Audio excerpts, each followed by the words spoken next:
Greetings folks, and welcome to another 8/16/32-bit. I'm your host Rob, and today, having already taken a look at the wonderfully mistreated UK-based publisher and developer Ocean, I'm taking a look at another infamous UK-based publisher and developer, US Gold. Now, I think it's fair to say that US Gold's reputation is even more in the gutter than Ocean's, and I'll be completely honest with you, I think this is a much more deserved bad reputation. It has been pointed out to me in comments on my previous video and on my BlueSky that, realistically speaking, instead of Ocean being seen as the European LJN, it really should be US Gold seen as the European LJN, and frankly, I wouldn't disagree. Now, UK Gold were formed in the early 1980s, and initially they were there to import the best C64 software from the USA, hence the name US Gold. They did produce conversions for other 8-bit systems such as the Spectrum, the Amstrad, etc. But in the early days, US Gold were responsible for introducing British games to some really good games, such as Beachhead, Impossible Mission, the Epic's Games series of games, such as the Summer Games ones, Winter Games, California Games. But obviously, as they sold more and more titles, they became bigger. They started to license games and develop them in-house. They were responsible for the conversions of Strider, for example, to the home computers.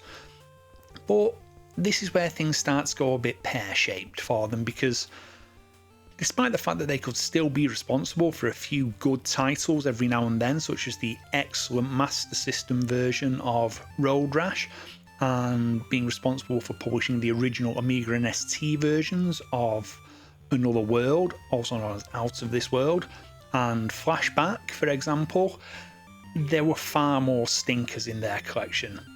I mean, who thought it was a good idea to develop an in-house sequel to Strider?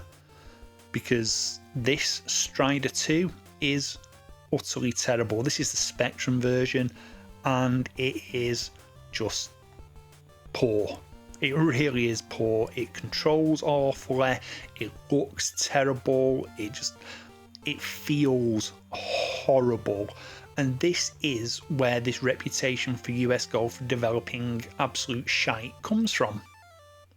You also have other games such as Outrun Europa. Now, there wasn't a good version of this, but again, I'm using the Spectrum version here because take a look at this. This is a system that, in the years previously, had produced titles that were racing games such as the outstanding Chase HQ.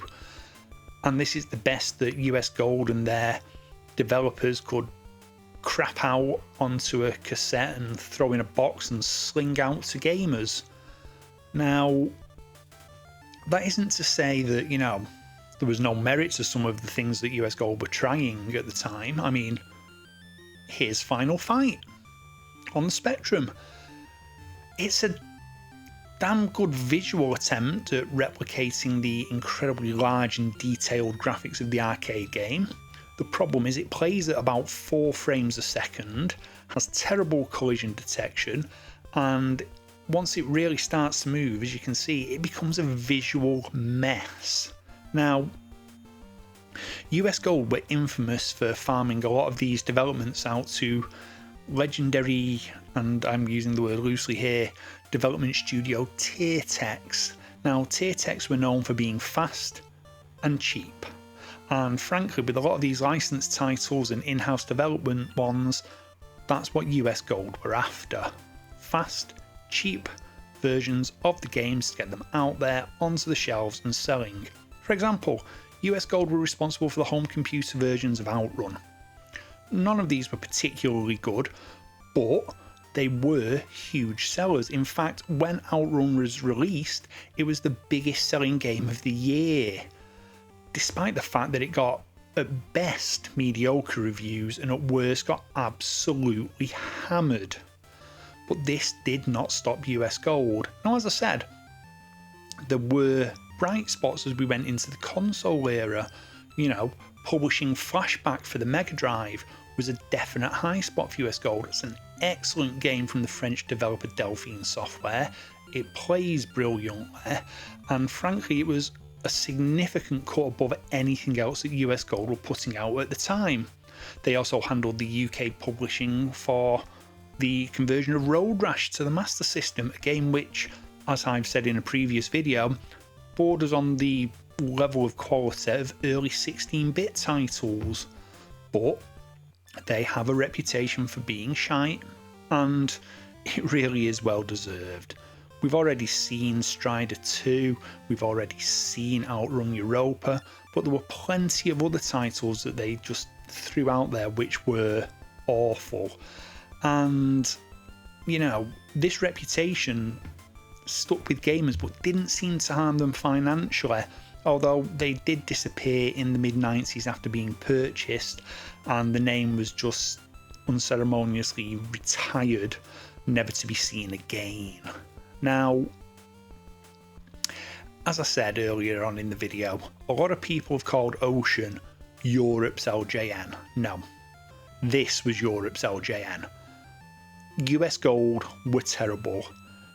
Even more so than Ocean with their licenses, US Gold were about getting the games developed as quickly as possible, as cheaply as possible, and onto the shelves to the highest price possible. I mean, could you imagine buying Strider 2 or Outrun Europa and having shelled out anywhere between $9.99 and $24.99 for that? Or Final Fight on the Spectrum? You would have paid about $12.99 for that, more if you got it on disc. And my God, would you have wasted your money? It's just, it makes you wonder why. But that was home computer software development. Even the big boys were just out to make as much money as possible, as quickly as possible, and the concept of quality control was something that was still really not considered. Now, I'm sure you've all got your own fond or not so fond recollections of US Gold, so leave me a comment down below and let me know. What did you think of US Gold? Did you look at it and see the US Gold logo on a game box and think, oh Christ, this is going to be terrible? Or did it fill you with hope, remembering titles like Beachhead and the Games series? You know, and obviously if you've enjoyed this video, please feel free to hit that like button down below. You can also hit the subscribe button to be notified of when I get new videos uploaded, although you will have to ring the bell for that because YouTube being YouTube, it doesn't think that people who subscribe to the channel necessarily want to see more videos from the channel, which is weird. If you want to help the channel out, there are YouTube memberships and Patreon memberships available. The links are in the description below. But I've been Rob. This has been another 8/16/32-bit, and I will see you on the next one. So long.